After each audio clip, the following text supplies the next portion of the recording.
Alors la carte de l'épidémie, on la regarde avec vous Mathieu Charrier. Bonsoir, parce qu'on va voir qu'elle est importante pour la suite. 4 régions s'affichent bel et bien toujours en rouge.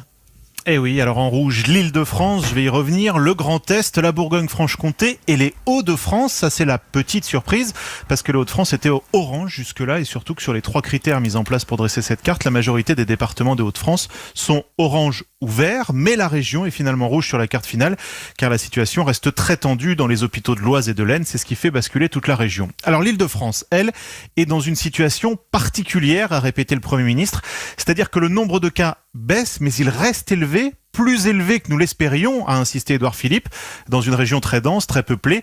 En Île-de-France, nous devons faire preuve d'une extrême vigilance, a souligné le ministre de la Santé, Olivier Véran.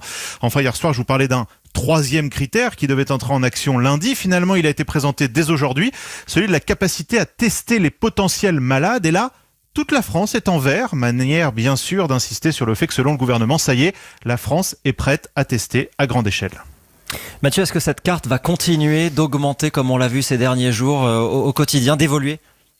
Alors oui, elle va évoluer, mais ce que l'on a compris, c'est qu'elle ne sera plus communiquée tous les jours. C'est-à-dire que ce sera probablement toutes les 3 semaines, le prochain objectif étant le 2 juin. D'ici là, les résultats de tous ces tests dont je vous parlais vont remonter à la Direction Générale de la Santé et ils vont permettre d'affiner les couleurs de chaque département. Donc, si dans ce délai, un département bascule en vert ou en rouge, on ne sera pas forcément au courant. Il ne s'agit pas de tout changer du jour au lendemain, même si les préfets et maires, eux, sont chargés d'affiner l'application de cette carte au niveau local. Ils pourront donc prendre les mesures nécessaires.